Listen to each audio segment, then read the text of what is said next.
Suka dengan video ini? Bantu channel ini terus berkarya dan berkembang. Klik tombol subscribe, supaya kamu tidak ketinggalan video terbaru. Juga jangan lupa tinggalkan like dan komen kamu di bawah ya.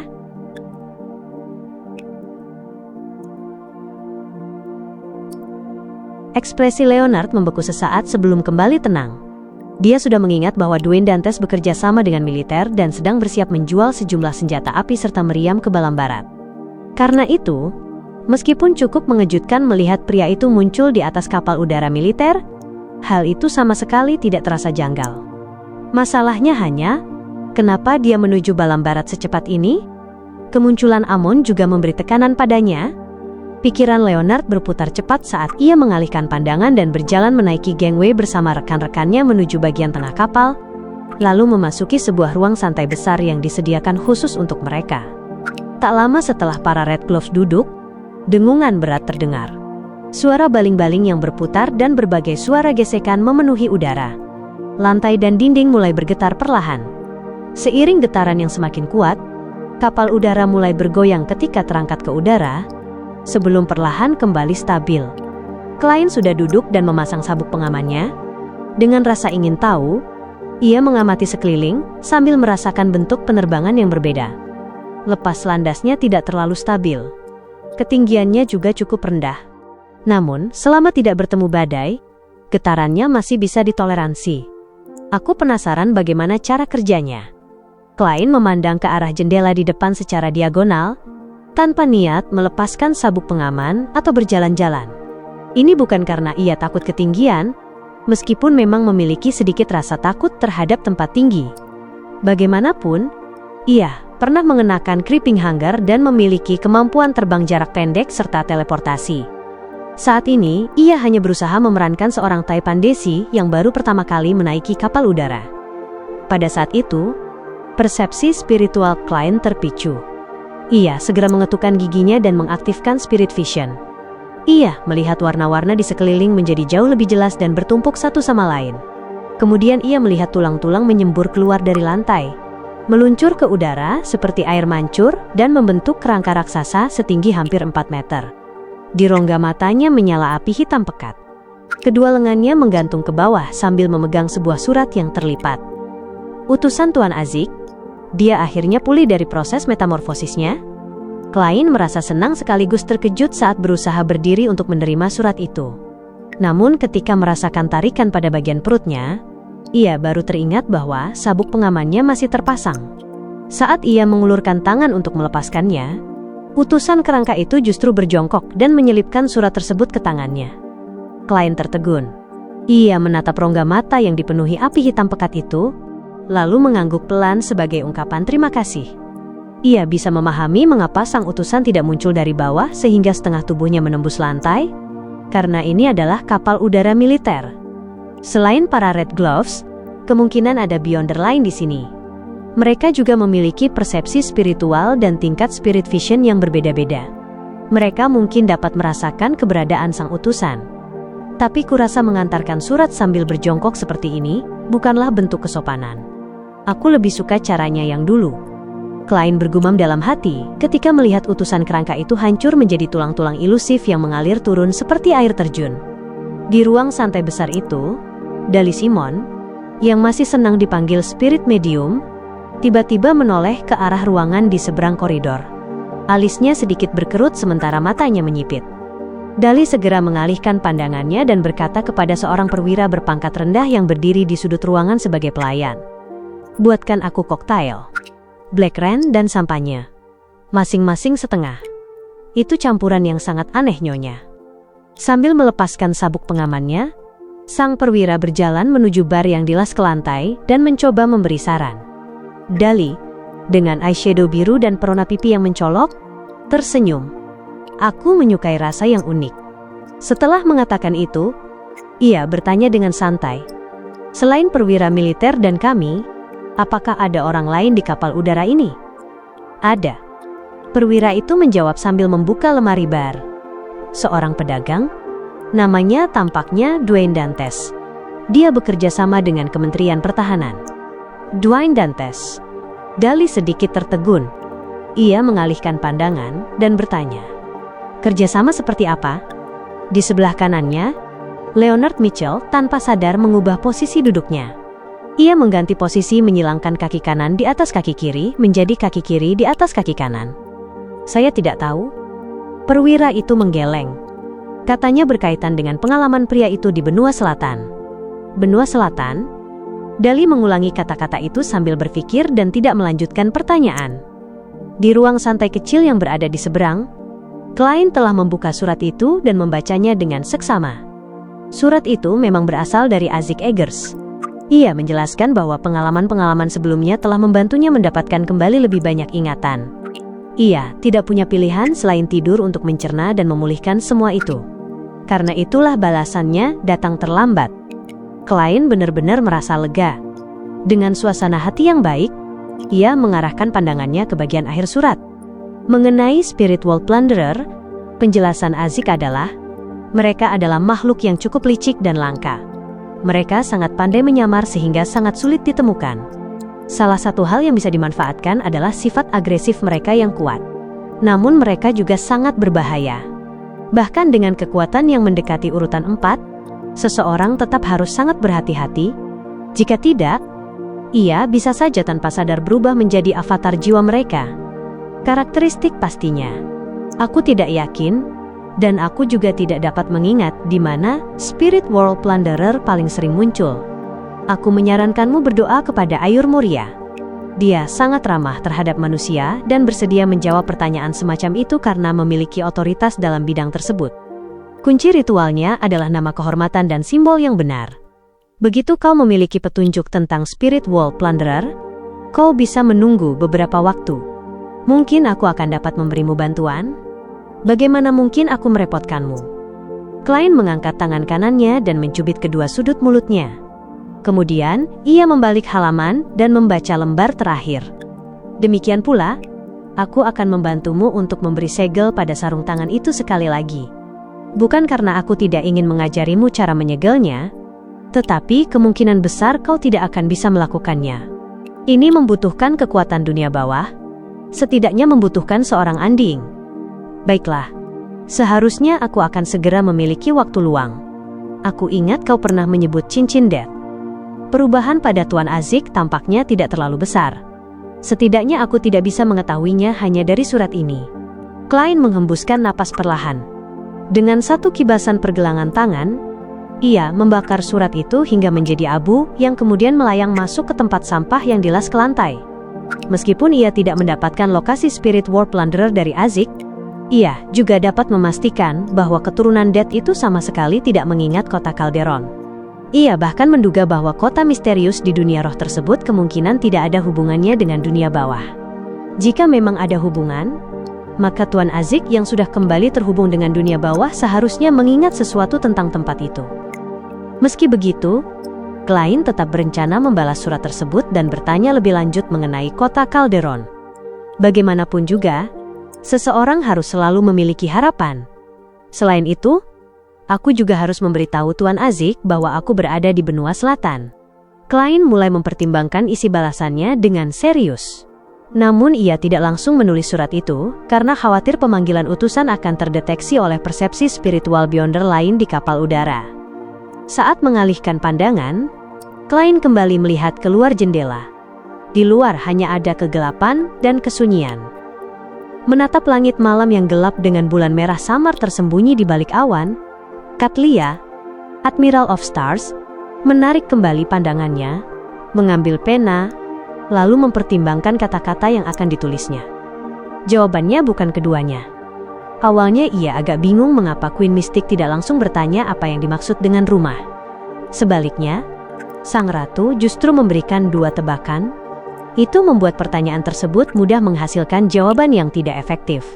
Namun setelah dipikirkan lagi, Katlia merasa bahwa Queen Mystic telah mempertimbangkannya jauh lebih matang daripada dirinya. Ini karena pertanyaan tersebut diajukan kepada eksistensi rahasia yang dicurigai sebagai dewa kuno. Jumlah halaman buku harian yang dapat diberikan telah mencapai sekitar 20 lembar. Dan setiap kali ia memberikan halaman, ia memperoleh jawaban. Karena itu, hanya 3 halaman, meskipun bernilai tinggi, Sulit dianggap setara dengan pertanyaan penting mengenai di mana rumah mental dan spiritual Kaisar Rosel berada. Rahasia yang tersembunyi di baliknya mungkin bahkan lebih penting daripada satu kartu blasfemi. Dan pertanyaan yang mulia tampaknya cukup keras kepala. Beliau tampaknya tidak mau menggantinya dengan pertanyaan lain. Karena itu, beliau secara khusus menambahkan dua pilihan dengan harapan dapat memperoleh jawaban melalui metode eliminasi atau langsung mendapatkan konfirmasi. Sebagai gantinya, nilai pertanyaan itu menjadi lebih rendah. Dengan begitu, prinsip pertukaran setara tetap terjaga. Saat berpikir demikian, Katlia teringat sesuatu. Ketika masih kecil dan sedang menerima pendidikan berbagai macam pengetahuan, Queen Mystic pernah mengujinya dan mengatakan bahwa untuk menjawab suatu pertanyaan, ada 3 kesempatan untuk mengurangi tingkat kesulitannya. Yang pertama adalah menghilangkan satu pilihan yang salah. Yang kedua adalah meminta bantuan seseorang tertentu di kapal. Yang ketiga adalah berdoa kepada salah satu dari 7 cahaya untuk memperoleh jawaban. Tentu saja, syaratnya adalah menyelesaikan ritual yang diperlukan sendiri. Jelas, Queen Mystic memilih metode pertama untuk mengurangi tingkat kesulitan. Apakah Yang Mulia pernah mengalami hal semacam itu saat kecil? Setelah menyingkirkan 2 pilihan yang salah, aku penasaran seberapa dekat beliau dengan jawaban yang sebenarnya. Ekspresi Katlia tanpa sadar menjadi lebih lembut ketika ia menulis. Menurut informasi yang kukumpulkan, badai sedang terbentuk di Backlund. Aku berharap semuanya berjalan baik untukmu. Ia tidak secara langsung menyebut wakil direktur MI9 ataupun konsultan keluarga kerajaan. Bagaimanapun, itu adalah informasi yang dibagikan dalam klub tarot. Itu bukan sesuatu yang ia selidiki sendiri, dan Tuan Full juga tidak pernah secara tersirat mengizinkannya menyampaikan hal tersebut langsung kepada Queen Mystic. Setelah melipat surat itu, Katlia memanggil utusan milik Queen Mystic Bernadette. Pelabuhan Behrens. Senja hari, Danitz dan Anderson menemukan sebuah hotel yang dibuka oleh imigran intis, sehingga akhirnya dapat menikmati kenyamanan tanpa hambatan bahasa. Setelah meletakkan barang bawaan mereka, Danitz segera berjalan menuju tangga sambil mengenakan jubah dan sarung tinjunya. Anderson bersandar di pintu seberang dan bertanya dengan nada geli, "Masih ada urusan lain?" Danitz langsung terkekeh sinis, "Aku mau keluar membeli kamus. Ini jauh lebih bisa diandalkan daripada bahasa tubuhmu. Dalam beberapa hari, mungkin aku bahkan sudah lancar menggunakan beberapa kata umum." Anderson mengusap dagunya dengan tangan kiri yang mengenakan sarung tangan hitam. "Sarung tinjumu itu dibuat dari sisa-sisa raksasa tersebut, bukan? Apa efek negatifnya?" Danitz langsung menjawab, "Menjadi gegabah, sering bertindak sebelum berpikir." Saat mengatakannya, ia tiba-tiba terdiam.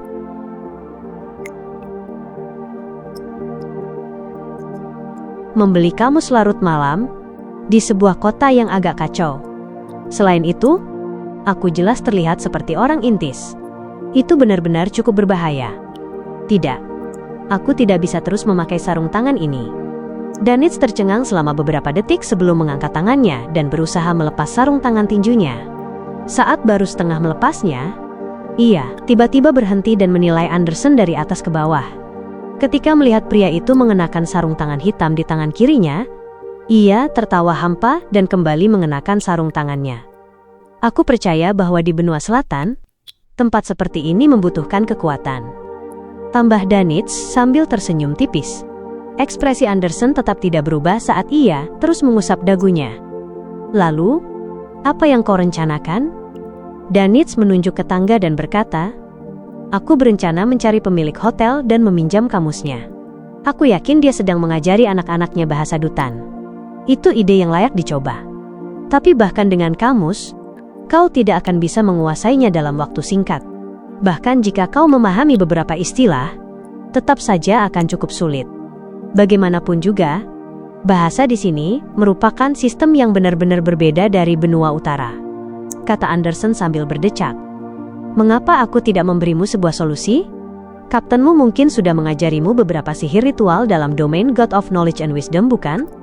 "Ya," jawab Danitz sambil mengangguk tanpa berpikir panjang. Anderson bertepuk tangan dan berkata. Danitz langsung menggeleng tanpa ragu. "Aku percaya kepada Lord of Storm, bukan kepada God of Knowledge and Wisdom. Alasan mengapa beberapa sihir ritual yang kulakukan di masa lalu mendapat balasan adalah karena Kapten. Setelah mengatakan itu, ia melirik Anderson. Bukankah kau lahir di Segar, tumbuh besar di Landburg, dan menjadi teman sekelas Kapten? Kalau begitu, kau juga seharusnya pengikut God of Knowledge and Wisdom. Bukankah akan lebih efektif jika kau yang memimpin ritualnya? Anderson menggeleng dan tertawa. Meskipun sama-sama pengikut, mereka yang benar-benar bisa menerima balasan jumlahnya sangat sedikit. Seolah sedang berpikir, ia berkata, metode terbaik adalah mencari seorang pastor atau uskup dari gereja Knowledge. Minta mereka membuat beberapa jimat. Aku ingat ada beberapa peziarah dari Landburg di pelabuhan Behrens. Bagaimana kalau kita menemui mereka besok? Danitz baru saja hendak mengatakan ya, ketika ia tiba-tiba menunjukkan ekspresi curiga. Aku merasa ada sesuatu yang sedang kau rencanakan. Ekspresi Anderson langsung membeku. Di atas kapal udara, Klein mengenakan sabuk pengaman dan menyelimuti dirinya dengan selimut sambil bersandar di kursinya. Ia sudah tertidur lelap. Saat itu, langit di luar gelap gulita. Hanya ada sedikit cahaya dari daratan, dan pemandangan bergerak perlahan meskipun kapal udara melaju dengan kecepatan tinggi. Segalanya tampak damai dan sunyi. Setelah waktu yang tidak diketahui lamanya, Klein tiba-tiba terbangun dan meregangkan lehernya. Karena ia membawa Deathknell bersamanya, ia telah minum cukup banyak air. Kandung kemihnya yang membangunkannya. Menyingkirkan selimut dan melepaskan sabuk pengaman, Klein menutup mulutnya sambil menguap. Ia berjalan keluar dari ruang tunggu dan menuju kamar kecil di sudut aula. Setelah menyelesaikan urusannya, ia mencuci tangan lalu keluar dari kamar kecil. Ketika memasuki aula, ia tiba-tiba melihat sebuah sosok. Sosok itu berdiri di tengah bayangan. Ia mengenakan jubah hitam, dan di sekitar matanya terdapat riasan mata serta perona pipi. Sekilas, ia tampak seperti bayangan atau hantu yang keluar dari mayat. Nona Dali. Klein langsung mengenalinya dan seketika bereaksi seolah-olah ia terkejut. Dali melangkah beberapa langkah ke depan dan menatap wajah Dwayne Dantes. Tatapannya berhenti di antara kedua matanya saat sudut bibirnya melengkung membentuk senyum. Mata dan pembawaanmu mirip dengan seorang teman milikku, terutama matamu. Klein segera berpura-pura tercerahkan dan berkata sambil tersenyum, Nona, jika jenis kelamin kita ditukar, itu akan menjadi cara standar untuk menggoda seseorang. Tatapan Dali tidak bergeser saat ia terkekeh. Tidak perlu ada pertukaran apapun. Perbedaan jenis kelamin tidak mengubah definisi tindakan seperti itu. Kalau ini pada waktu lain, aku benar-benar akan mencoba membawamu ke ranjang jika aku mengatakan sesuatu seperti itu. Bahkan mungkin sampai menyeretmu ke altar. Namun, saat ini aku tidak memiliki pikiran seperti itu. Aku datang karena matamu benar-benar mengingatkanku padanya. Berbicara dengan Nona Dali memang cukup melelahkan. Aku tidak bisa membiarkannya memimpin percakapan. Kalau tidak, dia mungkin menyadari bahwa Dwayne Dantes bukanlah seorang playboy dengan selera luas atau ahli percintaan. Dia sebenarnya hanyalah pria yang tidak berpengalaman di hadapan wanita menawan. Aku harus memimpin percakapan ini. Pikiran Klein bergerak cepat saat ia langsung bertanya setengah bercanda, Nona, apakah kau menyukai temanmu itu? Dali tertegun sesaat sebelum mengangkat alisnya, menundukkan kepala, dan tersenyum. Itu bukan sesuatu yang perlu disembunyikan. Andai saja dia bisa sepertimu, bersedia mengambil inisiatif saat menghadapi wanita, mahir menciptakan suasana yang menggoda. Mungkin jika begitu, kami sudah memiliki anak sekarang. Sayangnya, dia pria yang konservatif. Saat mengobrol denganku, yang dia bicarakan hanyalah urusan pekerjaan atau pengalamannya. Isyarat apapun yang kuberikan atau lelucon yang terlalu jauh hanya membuatnya tampak tidak nyaman. Dia sering mencari alasan untuk pergi. Dia terlihat tua dan tidak merawat rambutnya. Dia juga punya ingatan yang buruk. Dia bahkan lupa ulang tahunku.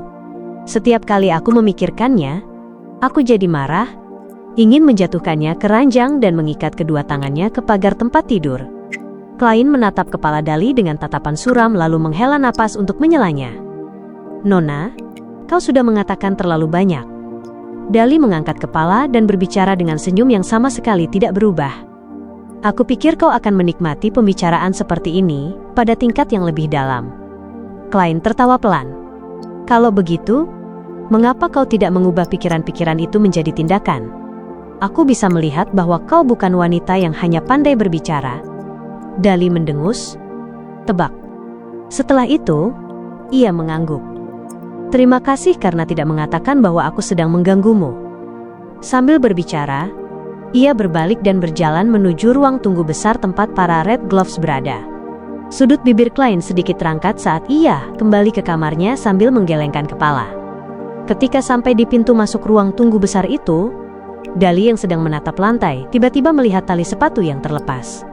Ia mengangkat pandangannya, dan matanya memantulkan sosok Leonard Mitchell yang berambut hitam dan bermata hijau. Leonard melirik Dwayne Dantes yang baru memasuki ruang tunggunya lalu berkata dengan suara tertahan, "Dia menyimpan banyak rahasia. Dia bukan orang yang sederhana." Dali terkekeh dan mengangguk. "Aku tahu." Setelah mengatakan itu, ia melangkah cepat melewati Leonard Mitchell dan masuk ke ruang tunggu besar.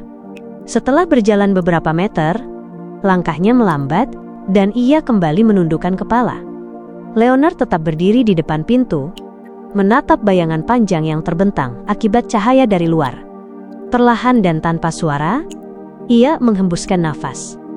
Di dalam ruang tunggu kecil, klien berdiri di dekat pintu, mengangkat tangan kanannya dan memijat pelipisnya. Ia berdiri di sana seperti patung.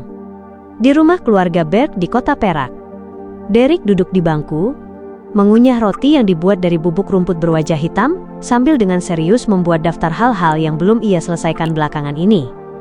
Aku belum mendapatkan informasi tentang Bizarro Bane yang dibutuhkan Tuan World.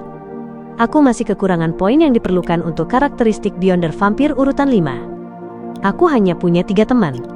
Itu tidak cukup. Semua petunjuk yang kumiliki mengenai mausoleum mantan kepala tidaklah banyak. Saat berbagai pikiran melintas di benaknya, Derek mengisi perutnya lalu melepas bajunya. Sambil memegang wadah terbuka yang dipahat dari batu, ia menggunakan cairan hitam lengket di dalamnya untuk mengolesi memar-memar yang jelas terlihat di tubuhnya. Meskipun di sekitar kota Perak hanya terdapat rumput berwajah hitam yang dapat dimakan, bukan berarti hanya ada satu jenis tanaman di sana. Ada banyak jenis tanaman, dan semuanya aneh. Dengan menggunakan kekuatan yang berbeda-beda, tanaman-tanaman itu dapat tumbuh dan berkembang biak dalam lingkungan gelap tanpa matahari yang hanya memiliki kilat. Salah satu tradisi kota Perak adalah memilih berbagai tanaman dan mencampurkannya dengan organ monster untuk membuat berbagai jenis salep. Salep itu sangat efektif dalam mengobati sebagian besar luka dan penyakit. Hal itu mencegah para penduduk mati hanya karena masalah sepele.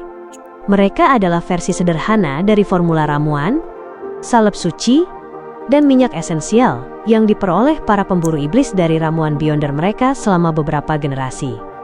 Karena itu, produk-produk tingkat rendah tersebut menjadi sebuah tradisi.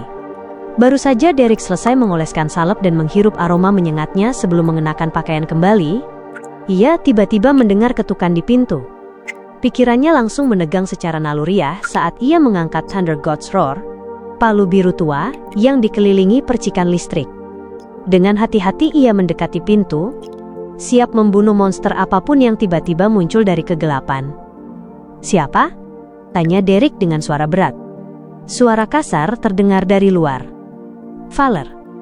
Pada saat yang sama, cahaya terang menembus celah pintu dan jendela. Itu adalah kekuatan seorang Dawn Paladin. Derek pun rileks saat membuka pintu dan menyapa, "Valor, bukankah hari ini kau sedang memimpin tim patroli?" Valor memiliki tinggi 2,2 meter dan baru-baru ini berteman dengan Derek. Derek juga sangat terkesan padanya, karena Valor mampu menahan kekuatannya dengan sangat baik dan merupakan seseorang yang sangat memperhatikan rekan-rekannya. Selain itu, wilayah patroli timnya belakangan ini mencakup mausoleum mantan kepala. Valor memiliki rambut coklat kekuningan yang mirip dengan Derek dan janggut lebat. Kegiatan favoritnya adalah bertarung dengan orang lain. Mendengar pertanyaan itu, ia berkata sambil tersenyum, "Dewan 6 anggota baru saja memerintahkan tim kami untuk melewati wilayah mausoleum mantan kepala. Dan daerah ini adalah titik terakhir dari misi patroli kami. Ayo ke lapangan latihan. Mari berolahraga sedikit."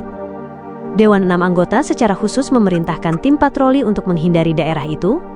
Mereka berencana membuka pintu masuk mausoleum mantan kepala hari ini. Aku penasaran apa yang akan terjadi. Semoga tidak ada rencana jahat dari pihak tetua Lovia. Derek terkejut dan segera menghubungkan berbagai petunjuk, tetapi tetap tidak memperoleh jawaban. Saat ia dengan ragu mengenakan pakaiannya untuk pergi ke lapangan latihan bersama Valer, sebuah bayangan tumbuh dari ujung jalan yang gelap dan berkata, "Derek Berg, kepala meminta agar kau mengunjunginya di menara puncak."